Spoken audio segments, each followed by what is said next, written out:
প্রিয় দর্শক, আমাদের এই অন্তর্বর্তীকালীন সরকারের স্থানীয় সরকার মন্ত্রণালয়ের উপদেষ্টা, উনি আবার একই সঙ্গে যুব ও ক্রীড়া মন্ত্রণালয়ের উপদেষ্টা জনাব আসিফ মাহমুদ সজীব ভুঁইয়া, তিনি আজকে আজ বৃহস্পতিবার 24শে এপ্রিল আজ উনি একটা ফেসবুকে স্ট্যাটাস দিয়েছেন। সেই স্ট্যাটাসে দিয়েছেন যে গতকাল, এটা আমিও পেয়েছিলাম, অনেকেই পেয়েছেন, গতকাল আমরা জেনেছি যে ওনার পিতা একটা এলজিআরডি একটা ঠিকাদারি লাইসেন্স দিয়েছিলেন। তো মন্ত্রীর পিতা, যে মিনিস্ট্রিতে উনি মন্ত্রী অথবা উপদেষ্টা, তো মন্ত্রী, যে মিনিস্ট্রির উপদেষ্টা, সেই মন্ত্রণালয়ের ঠিকাদারি লাইসেন্স ওনার পিতা নিয়েছেন। এবং এটা একটা ভয়ঙ্কর ব্যাপার কিন্তু, কারণ উনি যখনই যেখানে ঠিকাদারি পাওয়ার জন্য, কাজ পাওয়ার জন্য যখন অ্যাপ্লাই করবেন, ওনারটা যোগ্য কি অযোগ্য, ওনাকে কাজ দেওয়া ঠিক কি বেঠিক, তার চেয়ে বড় কথা, যখন নাকি সেই ইঞ্জিনিয়ার এবং অন্যান্য যারা থাকবেন তারা যখন দেখবেন যে তাদের মন্ত্রণালয়ের সর্বোচ্চ ব্যক্তির পিতা তিনি, তখন তারটা কিন্তু বাতিল করাটা কঠিন হয়ে যাবে। বাংলাদেশের যে রাজনৈতিক কালচার, বাংলাদেশের যে প্রশাসনিক সংস্কৃতি, সেখানে কঠিন না, রীতিমতো অসম্ভব হয়ে যাবে। যে কাজে উনি চাইবেন সেই কাজে উনি পাবেন। তো এই যে একটা ভয়ঙ্কর বিষয়, গতকালকে আমি পেয়েছিলাম, আমার কাছে ওই ওনার যে লাইসেন্সের যে কপিটা এসেছিল, ওটা আমার কাছে না অবাস্তব লেগেছিল। আমার কাছে মনে হয়েছিল এও কি সম্ভব। তো এটা আজকে আমি গতকালকে বলেছিলাম আর একটু রিচেক করার জন্য আমি একটু চেষ্টা করছিলাম। তার আগেই আজকে সকালে যখন আমি জানতে পেরেছি ঘটনা সত্য, তার আগেই দেখলাম আজকে আমাদের আসিফ মাহমুদ সজীব ভুঁইয়া সাহেব নিজেই একটা ফেসবুকে স্ট্যাটাস দিয়েছেন এবং উনি বাবার হয়ে ক্ষমা প্রার্থনা করেছেন। এবং উনি কি লিখেছেন সেটা আমি একটু পড়ে শোনাতে চাই, পুরোটাই পড়ে শোনাতে চাই। এই কারণে চাই যে আমি উনার বক্তব্যটা, মানে উনি ক্ষমা চাওয়ার পরে উনি কি বললেন, এবং এইখান থেকেই আমি উনার মানসিকতা, এই সরকারের মানসিকতা, এই সরকারের কর্মকাণ্ড সম্পর্কে একটা ধারণা পাওয়ার চেষ্টা করছি। আমি চেষ্টা করছি, কাউকে দেওয়ার চেষ্টা করছি না। শুনুন উনি কি লিখেছেন। উনি লিখেছেন, প্রথমেই আমার বাবার ভুলের জন্য ক্ষমা প্রার্থনা করছি। বাবা কিন্তু ক্ষমা প্রার্থনা করেন, পুত্র ক্ষমা প্রার্থনা করতেছেন।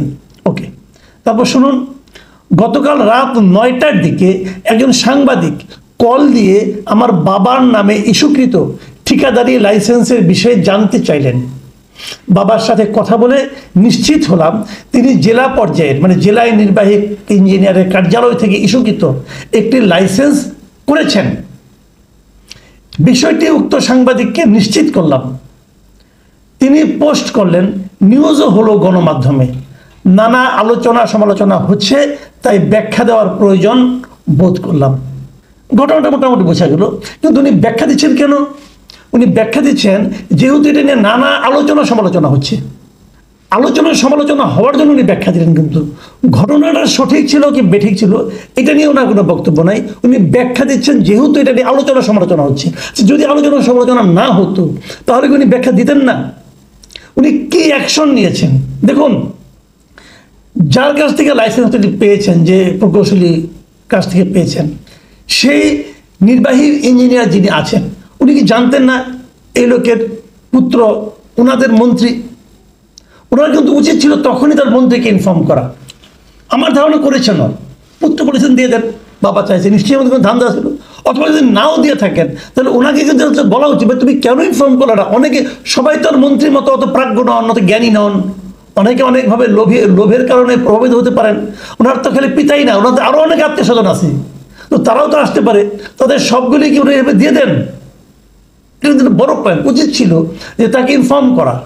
এবং আমি যতটুকু জানি ওখানকার অনেক ইঞ্জিনিয়ার, কুমিল্লার মুরাদনগরের অনেক ইঞ্জিনিয়ারই কিন্তু এই সজীব ভুঁইয়া সাহেব নিজের লোকদেরকে ওখানে বসিয়েছেন। নিজের লোক কিরকম, যেমন ওনার পিএসের এলাকার লোক বসানো হয়েছে। এগুলো খবর অলরেডি আমি পাচ্ছি, আরও পাবো, পরে ডিটেল জানাতে পারবো। তো এগুলো তো হচ্ছে রে ভাই। আচ্ছা, তারা কিন্তু জানাতে পারতেন যে এই কাজটা ঠিক হচ্ছে না, অথবা মন্ত্রীকে বলতে পারতেন যে স্যার আপনার পিতা কিন্তু এটা করেছেন, তখন মন্ত্রী পিতাকে থামাতেন। আচ্ছা, তারপরে উনি লিখেছেন, আমার বাবা একজন স্কুল শিক্ষক, আকুবপুর ইয়াকুব আলী ভুঁইয়া পাবলিক উচ্চ বিদ্যালয়ের প্রধান শিক্ষক। মাথায় রাখবেন, ওনার বাবা একজন একটা হাই স্কুলের হেডমাস্টার। একটা হাই স্কুলের হেডমাস্টার কিন্তু ভাই কিছুই বোঝেন না এরকম না, জ্ঞানী লোক। এলাকায় হাই স্কুলের হেডমাস্টারকে সবাই খুবই সম্মান করেন, এলাকার এমপিরা পর্যন্ত হেডমাস্টার সাহেবকে সম্মান করে কথা বলেন। আমরা আমাদের যে স্কুলে যারা হেডমাস্টার আছেন অথবা যে কোনো মাস্টার আছেন, আমরা কিন্তু টিচারদেরকে খুবই একটা অন্যরকম উচ্চতায় তাদের দেখি এবং তাদের জ্ঞানটাও আমরা ওরকমভাবে মূল্যায়ন করি যে উনি অনেক জ্ঞানী হন। তো এরকম একটা স্কুল টিচার উনি বুঝতে পারলেন না জিনিসটা কী হচ্ছে, উনি কী করতে যাচ্ছেন। আচ্ছা, উনি যদি স্কুলে হেডমাস্টার হন তাহলে ওনার আবার ঠিকাদারি ব্যবসা করার দরকারটা কেন? একটা স্কুলের হেডমাস্টারটাকে একটা পার্ট টাইম জব, এটা ফুল টাইম জব। হেডমাস্টার তো উনি এখানে ক্লাস করে চলে আসবেন তা কিন্তু না, পুরো স্কুলের দায়িত্বটা ওনার। তো উনি আবার ঠিকাদারি করার দরকারটা কোথায়? নাকি এটা লোভ? এরকম একজন লোক তাহলে এই যদি তার মন মানসিকতা হয়, এই যদি তার অর্থের প্রতি লোভ থাকে, তো ওনার তো হেডমাস্টার হওয়া উচিত না, অথবা হওয়ার পর থাকা উচিত না, ওনার তো কিন্তু রিজাইন করা উচিত আমি মনে করি। এই লোক কী করে এখন হেডমাস্টার থাকেন, যাদের এরকম একটা ঠিকাদারির প্রতি লোভ থাকে এখনই এবং চাকরি থাকাকালীন? এটা কি হলো ভাই? আচ্ছা, তারপর উনি কি বলেছেন? স্থানীয় একজন ঠিকাদার কাজ পাওয়ার সুবিধার্থে বাবার পরিচয় ব্যবহার করার জন্য বাবাকে লাইসেন্স করার পরামর্শ দেন। বাবাও তার কথায় জেলায় নির্বাহী ইঞ্জিনিয়ার থেকে একটি ঠিকাদারি লাইসেন্স করেন। রাষ্ট্রের যে কোনো ব্যক্তির ব্যবসা করার উদ্দেশ্যে যে কোনো লাইসেন্স করতেই পারে। ঠিক আছে, করতে পারে, মানলাম। আগে যে কথাগুলি বলেন সেগুলি একটু বলি। একজন ঠিকাদার কাজ পাওয়ার সুবিধার্থে ওনাকে পরামর্শ দেন আপনাকে লাইসেন্স করেন। তো কাজ পাওয়ার সুবিধার্থে মানে কি? ওই ঠিকাদার কাজ পাবেন ওনার বাবাকে নাম ব্যবহার করে, বাবা মানে মন্ত্রীর নামকে ব্যবহার করে ওই ঠিকাদার কাজ বাগাবেন। বিনিময়ে ওই স্কুল টিচার কি পাবেন? কিছু নিশ্চয়ই পাবেন, ক্যাশ অর কাইন্ড। উনিই পাবেন নাকি ওনার মাধ্যমে আসিফ মাহমুদ সাহেব পাবেন? বিষয়টা কিন্তু মানে জটিল হয়ে যাচ্ছে, বোঝার চেষ্টা করেন।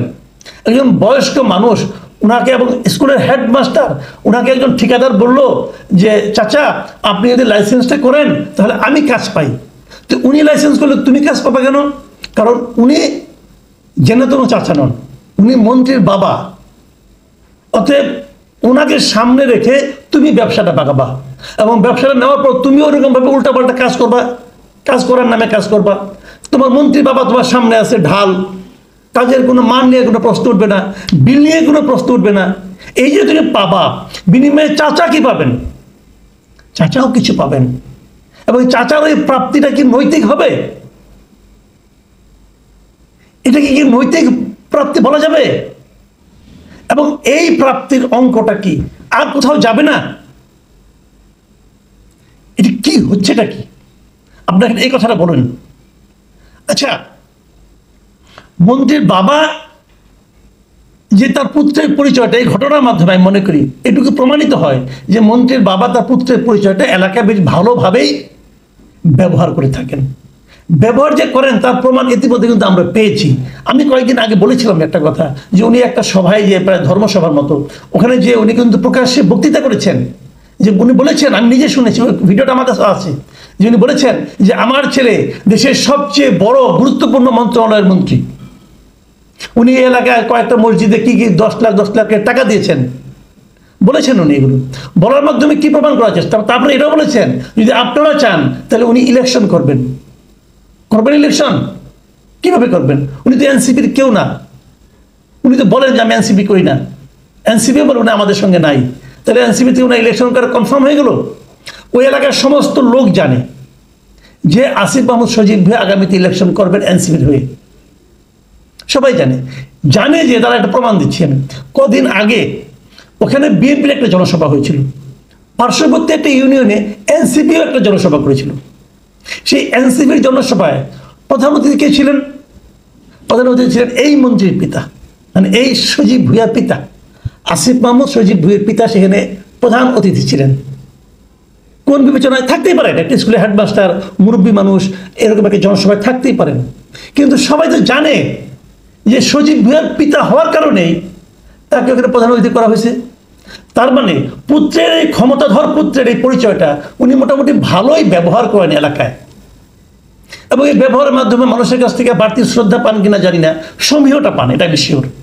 লোকে ওনাকে সমীহ করেন। এই সমীহটা পাওয়া, এটাও কি নৈতিকতার মধ্যে, নৈতিকতার বিচারে ভালো কিছু হয়? ভালোবাসা পেলে ওটা বুঝতে পারতাম। সেটা কি হয়? দেখুন এরপরে সজীব ভাই কি লিখেছেন, তিনি লিখেছেন, তবে আমি সংশ্লিষ্ট মন্ত্রণালয়ে দায়িত্বরত থাকা অবস্থায় বাবার ঠিকাদারি ব্যবসায় জড়ানো স্পষ্টভাবে কনফ্লিক্ট অফ ইন্টারেস্ট বিষয়টা বোঝানোর পর আজ বাবার আবেদনের প্রেক্ষিতে লাইসেন্সটি বাতিল করা হয়েছে। বাবা হয়তো কনফ্লিক্ট অফ ইন্টারেস্টের বিষয়টি বুঝতে পারেননি, সেজন্য বাবার পক্ষ থেকে ক্ষমা প্রার্থনা করছি। একটা স্কুলের হেডমাস্টার উনি কনফ্লিক্ট অফ ইন্টারেস্ট বুঝেন না? কি বললেন? তার মানে ওনার স্কুলে ওনার পুত্র, হয়তো ওনার পুত্র ওনার স্কুলে পড়াশোনা করছে, হতে পারে, নট আনলাইকলি। তাহলে ওনার পুত্র যখন ওনার স্কুলে পড়েছে, সেই স্কুলের খাতা উনি কিভাবে দেখেছেন? উনি কি দেখেছেন, নাকি কাউকে দেখতে বলেছেন, নাকি অন্য কেউ দেখেছে, উনি কোনো প্রভাব বিস্তার করেননি? এখন তো আমার সন্দেহ হচ্ছে, দুর্নীতির স্বভাব আছে। উনি তো কনফ্লিক্ট অফ ইন্টারেস্ট একদম বুঝতেনই না। তো হতেই পারে একটা হাই স্কুলের হেডমাস্টার কনফ্লিক্ট অফ ইন্টারেস্টটা বুঝেন না। এটা যদি বিশ্বাস করতে হয় তাহলে তো হাই স্কুলের টিচারদের সম্পর্কে মানুষের ধারণাই পাল্টে যাবে ভাই। এটা হলোটা কি? আবার উনি স্টুডেন্টদের কি শেখাবেন? এই কনফ্লিক্ট অফ ইন্টারেস্টটা মানুষ, স্টুডেন্টরা তো স্কুল লাইফ থেকে শিখে আসে যে কী করা যাবে কী করা যাবে না। দেখুন আমি এটাই ওনার শেষ বক্তব্য নিয়ে আর কিছু বলেন। উনি পরে বলেছেন যে এই মধ্যবর্তী লাইসেন্স নেওয়ার পর এই সময় উনি এই লাইসেন্স ব্যবহার করে কোনো কাজের জন্য আবেদন করেন না, এগুলো বলেছেন, এগুলো ঠিক আছে, মানতে রাজি আছি। আবেদন করেননি, পাননি, সেটা অন্য হিসাব। কিন্তু আমার বক্তব্যটা আমি শেষ করি, বেশি লম্বা করবো না। একটা জিনিস হলো কি, বিষয়টা ধরা পড়েছে বলে কিন্তু এত আলোচনা হলো। ধরা না পড়লে চলতো। এবং এটাই উনি একমাত্র কাজ করেছেন। আরও কত কিছু যে ধরা পড়েনি, অথবা ধরা পড়লেও আলোচনা হয়নি, বলা বলি হয়নি, মিডিয়ায় আসেনি, তেমনও তো থাকতে পারে। সেগুলো কি দেখা হচ্ছে? এই বিষয়গুলো আমি মনে করি সরকার প্রধানের উচিত সচেতন হওয়া। তো বলে লাভ নাই। ইউনূস সরকারের যে ক্যারেক্টার আমি দেখেছি, বেশ ইউনূস সাহেবের যে ক্যারেক্টার আমি দেখেছি, উনি কোনো কিছুই শোনেন না। উনি শুরুর দিকে একটা কথা বলেছিলেন যে আপনারা প্রাণ ভরে আমার সমালোচনা করুন। আমি এখন বুঝি উনি কেন বলেছিলেন। উনি বলেছিলেন এই চিন্তা থেকে, আপনারা যতই সমালোচনা করুন আমি তার কিছুই শুনবো না, কোনো ব্যবস্থাও নেব না। করেন আপনার সমালোচনা করে গেলে আপনারা ক্লান্ত হবেন, আমি কোনো ব্যবস্থা নেব না। যদি ব্যবস্থা না হতো, যদি কোনো সেন্সেবল কান্ট্রি হতো, যদি কোনো সেন্সেবল গভর্নমেন্ট হতো, কেবল এই ঘটনার প্রেক্ষিতে, এই ঘটনার আলোকে অনেক কিছু ঘটতে পারত। কিন্তু এই সরকারের সেটা ঘটানোর ইচ্ছাও নাই, ক্ষমতাও নাই। অতএব দেশ এভাবেই চলবে, আপনারা মেনে নেবেন, চিৎকার চেঁচামেচি করবেন, একসময় ক্লান্ত হয়ে ঘুমিয়ে যাবেন। মোটামুটি ঘুম পাড়ানোর একটা ব্যবস্থা এই সরকার আমাদের করে রেখেছে। প্রিয় দর্শক, এখন এ পর্যন্তই। আল্লাহ।